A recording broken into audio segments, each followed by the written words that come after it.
जिसका नाम है मानव जन्म। मानव जन्म कैसे करते हैं और जन्म के द्वारा नई संतान की उत्पत्ति कैसे होती है, इन सब प्रक्रियाओं में कौन कौन से अंग किस तरह से भाग ले रहे हैं और कैसे नई संतान की उत्पत्ति हो रही है, इस चैप्टर में इसके अंतर्गत बातों को बताया जाता है। तो आप लोग देखिए, इस चैप्टर को बहुत ध्यानपूर्वक समझने का प्रयास करिए कि मानव जन्म कैसे करते हैं और जन्म के द्वारा नई संतति की उत्पत्ति कैसे करते हैं। इसके बारे में हम पढ़ाते हैं तीसरे अध्याय में। तो चलिए देखा जाए क्या है इस अध्याय के अंतर्गत। सबसे पहला पॉइंट आइए आप, मानव। अगर हम मानव की बात करें तो मानव आप जानते हो हम लोग मानव हैं। और बात अगर आई जनन की, तो जनन क्या होता है इसके बारे में आप समझिए।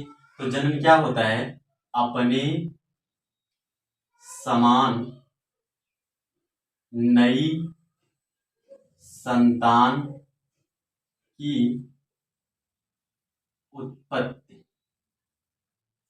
करना। कहने का मतलब ये है, अपने समान नई संतान की उत्पत्ति करना ही क्या कहलाता है, जन्म।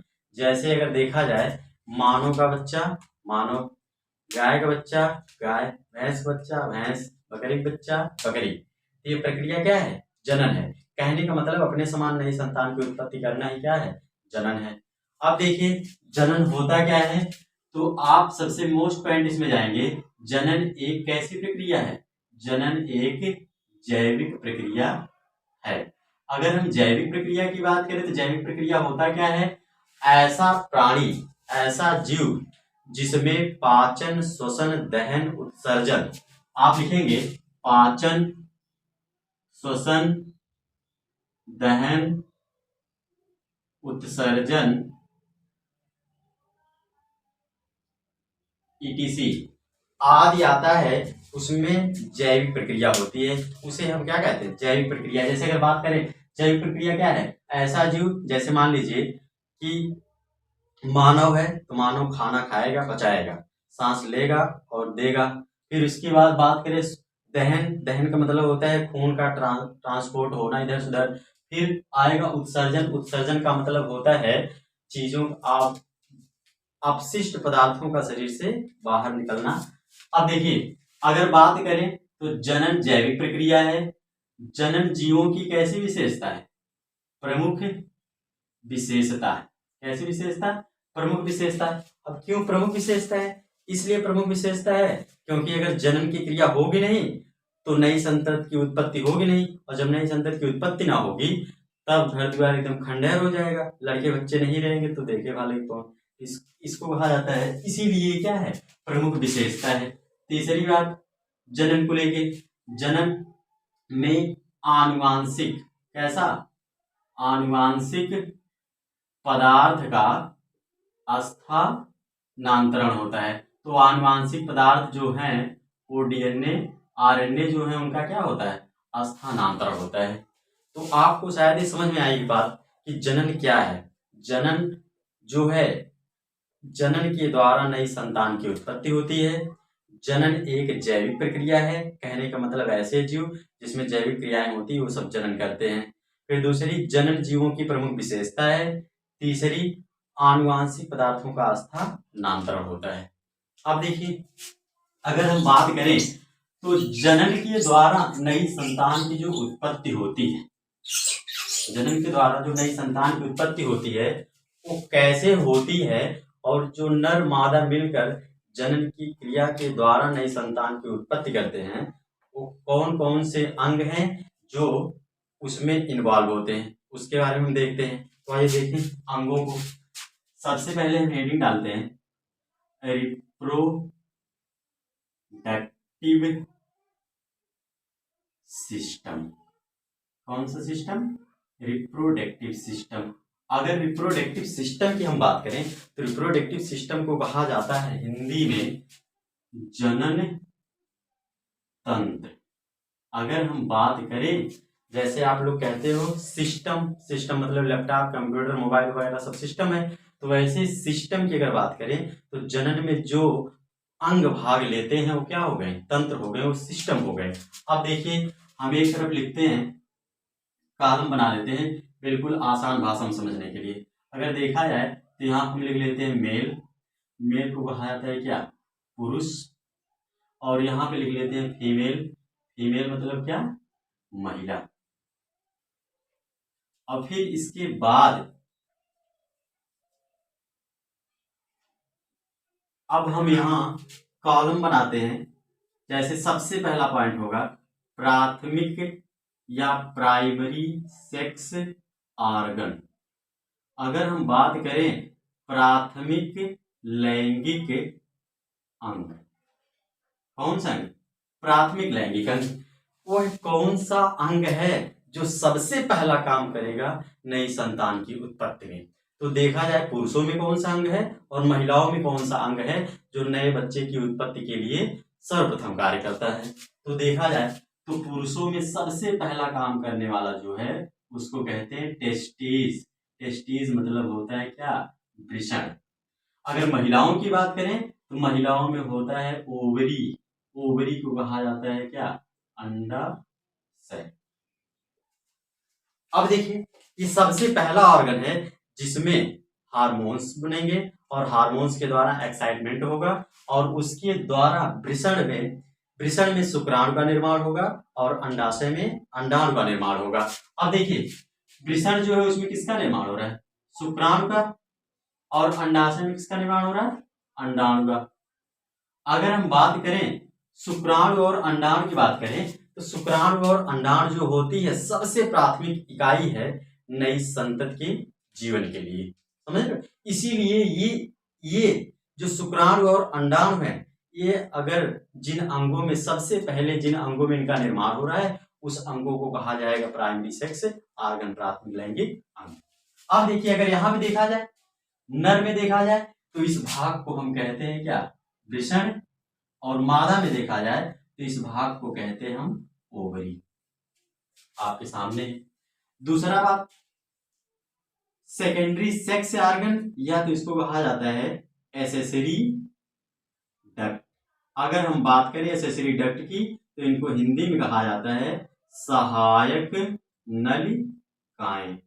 सहायक नलिका, कौन कौन सी ऐसी नलिका है जो सहायता करती है नई संतान की उत्पत्ति में। मतलब कहने का अंडाणु जो आ रहा है तो किस रास्ते से आ रहा है, वो क्या नली है, वो कौन सी नली है। शुक्राणु जो आ रहा है तो किस रास्ते से आ रहा है, वो कौन सी नली है, उसका क्या काम है, समझ रहे हो। तो वो हो गई सहायक नलिका। अगर देखा जाए पुरुष में सहायक नलिका को तो सबसे पहले है वृषण जालक।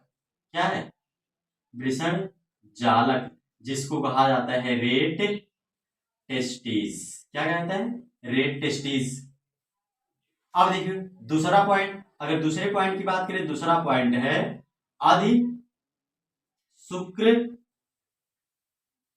वाहिका। क्या है, शुक्रवाहिका, जिसको कहा जाता है वासा इफेरेंटिया। तीसरा पॉइंट है अधिवृषण। कौन सा पॉइंट है, अधिवृषण। अगर हम अधिवृषण की बात करें तो अधिवृषण को कहा जाता है इपीडीडाइमिस। क्या कहता है, इपीडीडाइमिस। चौथे पॉइंट की अगर बात करें तो चौथा पॉइंट है शुक्र नलिका या तो इसको कहा जाता है वास डिफरेंस। क्या कहता है, वास डिफरेंस।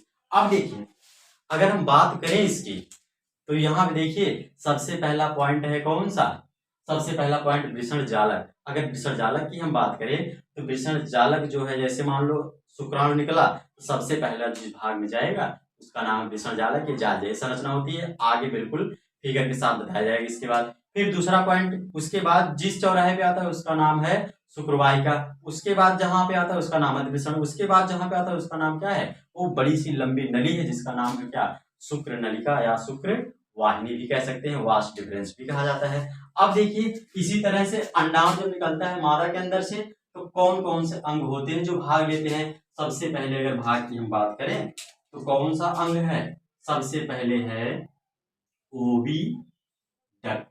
कौन है, ओविडक्ट। ओविडक्ट का मतलब होता है अंडवाहिनी। क्या मतलब होता है, अंडवाहिनी में पहुंचता है। फिर अंडवाहिनी में से पहुंचता है कहाँ, यूट्रस। यूट्रस, यूट्रस का मतलब होता है क्या, गर्भाशय। फिर तीसरा पॉइंट होता है कौन सा, वेजाइना। वेजाइना, वेजाइना का मतलब होता है क्या, योनि। क्या होता है? योनि। अब अगर हम बात करें इस फिगर में, तो ये नर का फिगर है और ये मादा का फिगर है। आइए हम फिगर में ड्रा कर देते हैं चीजों को। तो देखा जाए तो पहले मादा के पास जाइए, ये जो यहां से यहां तक ये जो नलिका है, इस नलिका का नाम है अंडवाहिनी। फिर ये जो रिक्त स्थान आपको दिख रहा है, इसका नाम है गर्भाशय। फिर उसके बाद ये जो भाग है, इस भाग को कहा जाता है योनि। अब अगर पुरुषों में बात करें तो इस भाग को कहा जाता है वृषण, लिखा गया है वृषण जालक। यहां से स्टार्ट होता है क्या? वृषण जालक। फिर इसके बाद दूसरे नंबर पे आता है कौन सा? शुक्रवाहिका, शुक्रवाहिका है। फिर तीसरे नंबर पे आएगा कौन सा? अधिवृषण। कौन सा? अधिवृषण। फिर इसके बाद लास्ट में आएगा कौन? शुक्र वाहिनी या शुक्र नलिका। तो इस तरह से वो सहायक नलिका है जिसके द्वारा नई संतान की उत्पत्ति हो सकती है। उन चीजों को ले जाया जाता है जिस नलिका से, उस नलिका को कहा जाता है क्या? सहायक नलिकाएं या एक्सेसरी डक्ट। अब आइए तीसरा पार्ट क्या है? ये पहला था, दूसरा, अब आई बात क्या? हाँ, तीसरा। अगर तीसरे की बात करें तो एक्सटर्नल जेनेटाइलिया। एक्सटर्नल जेनेटाइलिया का मतलब होता है बाहरी जननांग। अगर हम बाहरी जननांग की बात करें तो कौन सा ऐसा अंग है जो पुरुषों में बाहर से दिखता है और कौन सा ऐसा अंग है जो महिलाओं में बाहर से दिखता है? तो पुरुष के पास आए, यहां से यहां तक का जो भाग है, इस भाग का नाम होता है क्या? पेनिस। तो यहां पे आप लिखोगे पेनिस। पेनिस का मतलब होता है क्या? लिंग, जो बाहर से दिखता है, इसको कहा जाता है एक्सटर्नल जेनेटाइलिया। फिर दूसरी बात है महिलाओं के पास अगर चला जाए, महिलाओं में ये जो भाग है एक्सटर्नल जेनेटाइलिया के रूप में होने वाला जो भाग है, ये इस तरह से कुछ है, नीचे देखेंगे। सबसे पहला जो भाग होता है वो होता है मोन्स प्यूबिस। क्या होता है? मोन्स प्यूबिस एक गद्दीदार संरचना होती है, हेयर लाइक स्ट्रक्चर, मतलब कहने का हेयर पाए जाते हैं जिस स्थान पे गद्दी जैसी संरचना होती है, इसको कहा जाता है मोन्स प्यूबिस। दूसरा भाग होता है ये वाला भाग, इसको कहा जाता है लेबिया मेजोरा। क्या कहा जाता है? Labia majora. फिर तीसरा ये भाग होस्ट जैसी संरचना होती है, इसको कहा जाता है लेबिया माइनोरा। क्या कहा जाता है? Labia minora. फिर चौथा भाग होता है इस द्वार के ऊपर एक संरचना होती है, बिल्कुल ट्रांसपेरेंट संरचना होती है जिसमें ब्लड का सर्कुलेशन होता है, इस भाग को कहा जाता है हाइमन। क्या कहा जाता है? हाइमन। अगर हम बात करें तो यहाँ पे एक ऊपर संरचना होती है उभार के जैसी, जिसका नाम होता है क्या? क्लाइटोरिस। क्या नाम होता है? क्लाइटोरिस। तो इस प्रकार से एक्सटर्नल जेनेटाइलिया मतलब बाहर से देखे जाने वाले जो जननांग हैं उसको कहा जाता है क्या? बाहरी जननांग। समझे? अब आए चौथे पार्ट पे, कौन कौन सी ग्रंथियां होती हैं। तो हम चौथे भाग को देखेंगे, कौन कौन सी ग्रंथियां होती है, इसको कहेंगे एसेसरी ग्लैंड। क्या कहेंगे? एसेसरी ग्लैंड, जिसका नाम होता है सहायक ग्रंथि। अगर हम बात करें सहायक ग्रंथि के, तो पुरुषों में जो ग्रंथियां होती है उसको हमने याद करवाने के लिए आपको पॉइंट बनाया है, पीसीएस याद रखोगे। आईएस पीसीएस जैसे नहीं होती वैसे पीसीएस आप याद रखोगे, तो लिखोगे PCS. P for prostate gland. कौन सी ग्लैंड? Prostate gland. और फिर इसके बाद सी फॉर कॉपर ग्लैंड। कौन सी ग्लैंड? Cowper gland. और yes for seminal vesicles gland. कौन सी ग्लैंड? Seminal vesicles gland. अब अगर हम बात करें तो प्रोस्टेट को प्रोस्टेट पढ़ा जाता है हिंदी में, और कॉपर को कॉपर ही पढ़ा जाता है, इसका दूसरा नाम होता है बल्बोयूरेथ्रल ग्लैंड। और इसकी अगर बात करें तो इसको पढ़ा जाता है शुक्राशय। क्या कहा जाता है? शुक्राशय ग्रंथि। अब देखिए इन तीनों को अगर ड्रा किया जाए उस नर वाले फिगर में, तो देखो ये जो हरे से हमने भाग बनाया इसका नाम होता है प्रोस्टेट ग्लैंड, और ये जो भाग है इसका नाम है सेमाइनल वेसिकल्स ग्लैंड, और ये जो भाग इसका कॉपर या बल्बोयूरेथ्रल ग्लैंड। समझे? इस तरह से होता है। अगर मादा में हम बात करें तो मादा में दो ग्रंथियां होती है, एक होती है मेमरी ग्लैंड। कौन सी gland? Mammary gland. Mammary gland को कहा जाता है स्तन ग्रंथि। स्तन ग्रंथि होती है। दूसरी होती है कौन सी? Bartholin gland. कौन सी ग्लैंड? Bartholin gland. अगर हम बात करें स्तन ग्रंथियों के बारे में जानते हो, जिससे मिल्क का स्राव होता है उसको कहा जाता है स्तन ग्रंथि। अगर हम बर्थोलिन ग्लैंड की बात करें तो बर्थोलिन ग्लैंड इस एक्सटर्नल जेनेटाइलिया में देखा जा सकता है। जैसे अगर हम बात करें बर्थोलिन ग्लैंड यहां पे होगी। इस ग्लैंड के ये जो हमने बनाया है एक्सटर्नल जेनिटालिया में क्लाइटोरिस वाला भाग, इस क्लाइटोरिस वाले भाग के साइड में जो ग्रंथियां पाई जाती हैं उसका नाम होता है बर्थोलिन ग्लैंड। तो प्रिय स्टूडेंट, हमें पूरा विश्वास है कि ये आपको अच्छे समझ में आया होगा। इस चैप्टर का बिल्कुल बेसिक पॉइंट ये था जिसको आप अपनी कॉपी में नोट कर लीजिएगा। ये आज का पहला अध्याय खत्म होता है। थैंक यू, धन्यवाद।